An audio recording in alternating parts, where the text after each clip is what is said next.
الله من الشيطان الرجيم. بسم الله الرحمن الرحيم. فإذا مس الإنسان ضر دعانا ثم إذا خولناه نعمة منا قال إنما أوتيته على علم بل هي فتنة ولكن أكثرهم لا يعلمون. صدق الله العظيم. اللهم صل على محمد وعلى آل محمد كما صليت على إبراهيم وعلى آل إبراهيم إنك حميد مجيد. اللهم بارك على محمد وعلى آل محمد كما باركت على إبراهيم وعلى آل إبراهيم إنك حميد مجيد. 24ویں پارے کا دوسرا رکوع سورہ زمر کی آیت نمبر 49 سے درس کا آغاز ہو رہا ہے۔ اللہ تعالیٰ انسان کے مزاج کے بارے میں ذکر فرماتے ہیں کہ فَإِذَا مَسَّ الْإِنسَانَ ضُرٌّ، جب انسان کو تکلیف پہنچے تو دعانا، وہ ہمیں پکارتا ہے۔ تکلیف آئے تو اللہ کو پکارتا۔ ثم اذا خولناہ نعمتا منا، اور جب ہم اپنی طرف سے اسے نعمت عطا کر دیتے ہیں تو پھر وہ اتراتا ہے اور یوں کہتا ہے انما اوتیتہ علی علم، یہ مجھے دیا گیا ہے میرے علم کی وجہ سے۔ جس طرح 20ویں پارے میں ہم نے پڑھا، قارون کو جب اس کی قوم نے کہا کہ اللہ نے تجھے یہ خزانہ دیا ہے، اللہ کی مخلوق پہ خرچ کر، تو اس نے کہا کہ یہ تو میرے اپنے علم کی وجہ سے ہے۔ یہ انسان کا مزاج ہے کہ جب اللہ دیتا ہے تو پھر یہ نہیں کہتا کہ اللہ نے دیا، پھر اپنی بڑائیاں بیان کرتا ہے۔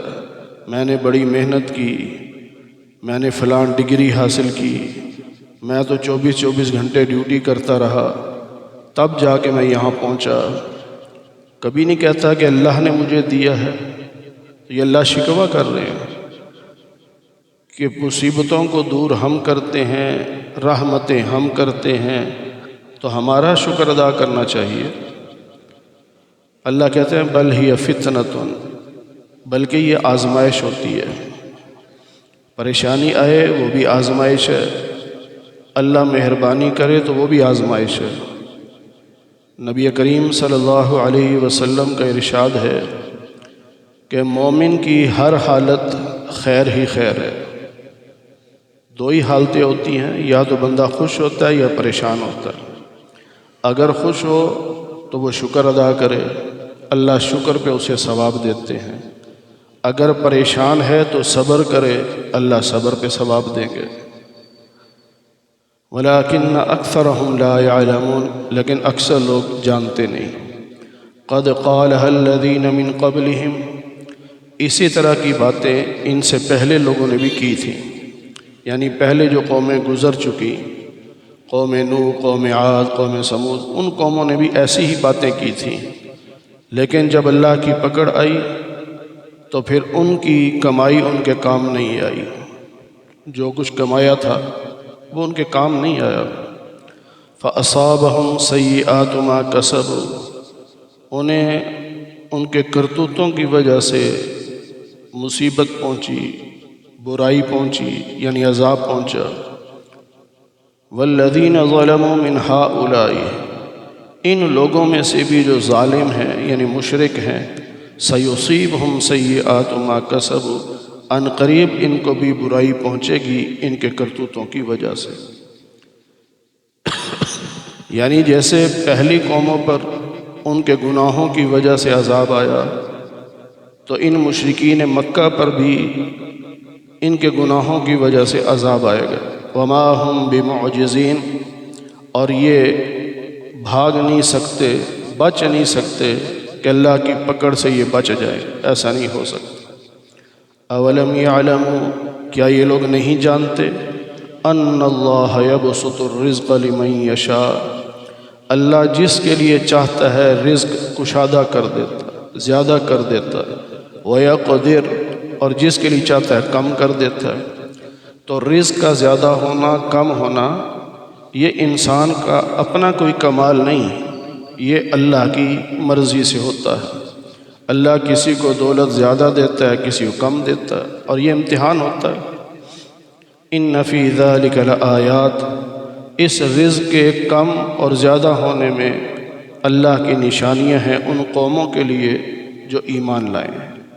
جو مومن ہوتا ہے وہ سمجھتا ہے کہ اللہ نے زیادہ دولت دے کے مجھے آزمایا ہے، کم دولت دے کے بھی مجھے آزمایا ہے۔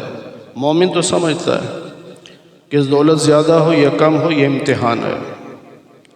پھر اللہ فرماتے ہیں نبی پاک صلی اللہ علیہ وسلم سے کہ آپ ان لوگوں کو بتا دیجئے کہ اللہ یوں فرما رہے ہیں، یا عبادی الذین اسرفوا علی انفسہم، اے میرے وہ بندو جنہوں نے اپنے اوپر زیادتی کی، ظلم کیا۔ اسرفو اس سے مراد گناہ ہیں، اور علی انفسہم اپنے اوپر۔ اگر اس کا ہم گرامر کے لحاظ سے دیکھیں تو یوں معلوم ہوتا ہے کہ اتنے گناہ تم نے کر لیے کہ گناہ تم سے اوپر چلے گئے، تم نیچے ہو، سواری ہو، گناہ تم پر سوار ہو گئے، اتنے گناہ بھی اگر کر لیے۔ اور بعض احادیث میں آتا ہے کہ درختوں کے پتوں کے برابر، یا سمندر کے پانی کے قطروں کے برابر، یا ریت کے ذرات کے برابر بھی گناہ کر لیے تو اللہ کہتے ہیں میرے بندو لا تقنطوا من رحمت اللہ، اللہ کی رحمت سے مایوس نہ ہونا۔ جب بھی تم توبہ کرو گے اللہ معاف کر دے گا۔ مایوس نہیں ہونا کہ مجھے تو اللہ معاف ہی نہیں کرے گا، اس طرح نہیں سوچنا۔ ان اللہ یغفر الذنوب جميعا، اللہ تعالیٰ تمام گناہوں کو معاف کرے گا کیونکہ اللہ تعالیٰ بخشنے والا، رحم کرنے والا ہے۔ وَأَنِيبُوا إِلَىٰ رَبِّكُمْ، اپنے رب کی طرف متوجہ ہو جاؤ اور اسی کی فرما برداری کرو، اللہ کا حکم مانو، اللہ کی طرف متوجہ ہو جاؤ۔ اس سے پہلے کہ تم پر عذاب آئے پھر تمہاری کوئی مدد نہیں کرے گا۔ جب اللہ کا عذاب آیا تو کوئی بچانے والا نہیں ہے، پھر نہ کرسی بچائے گی، نہ کوئی تو جماعت بچائے گی، نہ کوئی برادری بچائے گی، نہ دولت بچائے گی، پھر کوئی چیز نہیں بچا سکتی جب اللہ کی پکڑ آ جائے۔ وَاتَّبِعُوا أَحْسَنَ مَا أُنزِلَ إِلَيْكُم مِّن رَّبِّكُمْ، تمہارے رب کی طرف سے تمہاری طرف جو نازل کیا گیا یعنی قرآن مجید، یہ بہت عمدہ کلام ہے، اس پر تم پیروی کرو، اس پر عمل کرو، اس کا اتباع کرو، اس سے پہلے کہ تم پر اچانک عذاب آئے اور تمہیں پتہ بھی نہ چلے۔ قرآن و سنت کے مطابق زندگی گزارو، کہیں ایسا نہ ہو کہ عذاب آ جائے اور جب عذاب آئے گا پتہ بھی نہیں چلے گا، اچانک عذاب آتا پھر کسی کو نہیں پتہ چلتا۔ اور کہیں ایسا نہ ہو کہ کوئی انسان پھر یوں کہے یا حسرت علی ما فرطت فی جنب اللہ، ہائے افسوس میں نے اللہ کے حق میں بہت سستی کی، بڑی کوتاہی کی۔ تو جو بعد میں کہے گا تو پھر اس کا تو فائدہ کوئی نہیں ہوگا نا۔ مرنے کے بعد اگر کوئی انسان کہے کہ میں نے اللہ کے حکموں کو پورا نہیں کیا، سستی کی، کوتاہی کی، اب تو کوئی فائدہ نہیں ہوگا۔ وَإِن كُنتُ لَمِنَ السَّاخِرِينَ، اور میں مذاق اڑایا کرتا تھا، یعنی دین کا میں مذاق اڑاتا تھا، دینداروں کا مذاق اڑاتا تھا، تو اس لیے اب یہ پچھتائے گا، لیکن پچھتانے کا فائدہ کوئی نہیں ہوگا۔ اللہ کہہ رہے ہیں اب وقت ہے، اللہ کے عذاب سے پہلے پہلے توبہ کر لو۔ او تقول، یا کوئی یوں کہے لو ان اللہ ہدانی، اگر اللہ مجھے ہدایت دیتا، لکنت من المتقین، تو میں متقیوں میں سے ہو جاتا۔ یہ سب بعد کی باتیں ہیں، کہے گا کاش ایسا ہوتا، کاش ایسا ہوتا۔ یہ اسلام میں کاش کچھ نہیں چلتا، بس وقت ہے توبہ کر لو، اللہ سے معافی مانگ لو، بعد میں جتنا مرضی کوئی پچھتاتا رہے اس کا فائدہ کوئی نہیں ہوگا۔ او تقول حین تر العذاب، یا تو کہے جب عذاب کو دیکھے، لو ان لی کرۃ، کہ کاش مجھے دنیا میں واپس بھیجا جائے، ایک موقع اور دیا جائے، فاکون من المحسنین، تو پھر میں نیکوں میں سے ہو جاؤں گا۔ یعنی ایک موقع اللہ دے دے تو پھر میں بڑے نیک کام کروں گا۔ اللہ کہتے نہیں، ابھی وقت ہے، اس وقت سے فائدہ اٹھاؤ، اللہ کے عذاب سے پہلے پہلے توبہ استغفار کر لو، معافی مانگ لو تو بخشش ہو جائے گی، لیکن بعد میں تم کاش کاش کرتے رہو گے پھر کوئی فائدہ نہیں ہوگا۔ بلا، کیوں نہیں، قد جاءتک آیاتی، تیرے پاس میری آیات آئی تھی نا۔ اب قیامت کے اللہ کہیں گے نا کہ میری آیات آئی تھی تیرے پاس، فکذبت بہا، تو نے ان آیات کو جھٹلا دیا تھا، کہتا یہ اللہ کی باتیں نہیں ہیں، میں نہیں مانتا۔ واستکبرت، تکبر کیا تو نے، وکنت من الکافرین، اور کافروں میں سے ہو گیا۔ ویوم القیامت، اور قیامت کے دن، تری الذین کذبوا علی اللہ، دیکھے گا تو ان لوگوں کو جو اللہ پر جھوٹ بولتے ہیں۔ کیا دیکھے گا؟ وجوہہم مسودہ، ان کے چہرے سیاہ ہوں گے، کالے سیاہ، مرجھائے ہوئے چہرے ہوں گے۔ چوتھے پارے میں بھی یہ بات گزر چکی ہے کہ یوم تبیض وجوہ وتسود وجوہ، قیامت کے دن بعض چہرے سفید و چمکدار ہوں گے اور بعض چہرے کالے سیاہ مرجھائے ہوئے ہوں گے۔ جن کے چہرے سفید ہوں گے دیکھ کر لوگ پہچان جائیں گے کہ یہ جنتی ہے، اور جس کا چہرہ سیاہ ہوگا اس کو دیکھتے ہی لوگ سمجھ جائیں گے کہ یہ جہنمی ہے۔ الیس فی جہنم مثویٰ، کیا متکبرین کے لیے جہنم میں ٹھکانہ نہیں؟ بے شک جو تکبر کرتا ہے اس کا ٹھکانہ جہنم ہے۔ وَيُنَجِّ اللَّهُ الَّذِينَ اتَّقَوْا، اور اللہ تعالیٰ متقیوں کو نجات دے گا، بِمَفَازَتِهِمْ، ان کی کامیابی کے ذریعے، یعنی اللہ انہیں کامیاب کرے گا اور جہنم سے ان کو بچا لے گا۔ لا یمسہم السوء، انہیں کوئی بری تکلیف نہیں پہنچے گی، یعنی کوئی عذاب نہیں ہوگا۔ ولا ہم یحزنون، اور وہ ان پر کوئی غم بھی نہیں ہوگا، یعنی دنیا کے چھوڑنے کا کوئی غم نہیں ہوگا، وہ پچھتائیں گے نہیں کہ یہ کیا ہوا، ہم نے دنیا چھوڑی، نہیں، انہیں تو جنت نظر آ رہی ہوگی تو وہ خوش ہوں گے، انہیں دنیا کی فکر ہی کوئی نہیں ہوگی۔ اللہ خالق کل شیء، اللہ تعالیٰ ہر چیز کا پیدا کرنے والا ہے۔ وہو علی کل شیء وکیل، اور ہر چیز کا نگران اللہ ہے، سب چیزوں کی دیکھ بھال اللہ کر رہا ہے۔ کوئی چیز، کوئی مخلوق اللہ کی نظر سے باہر نہیں، اللہ کے علم سے باہر نہیں، اللہ کے گرفت سے باہر نہیں، ہر چیز پر رب کی نظر ہے، رب سب کو دیکھ رہا ہے کون کیا کر رہا ہے۔ لہو مقالید السماوات والارض، آسمانوں اور زمینوں کی چابیاں اللہ کے پاس ہیں، جتنے بھی خزانے آسمانوں میں یا زمینوں میں ہیں سب اللہ کے اختیار میں ہیں، ان کی چابیاں اللہ نے کسی اور کو نہیں دیں، وہ سب اللہ کے پاس ہیں۔ بعض جاہل لوگ ہیں وہ کہہ دیتے ہیں اللہ نے فلاں کو چابیاں دے دی، اللہ نے فلاں کو یہ اختیار دے دیا۔ بھائی اللہ نے سارے اختیارات اپنے پاس رکھے ہیں، کسی کو اللہ نے اختیار نہیں دیا، اختیارات سب اللہ کے پاس ہیں۔ والذین کفروا بآیات اللہ، اور جن لوگوں نے اللہ کی آیات کا انکار کیا، اولئک هم الخاسرون، یہ لوگ نقصان اٹھائیں گے۔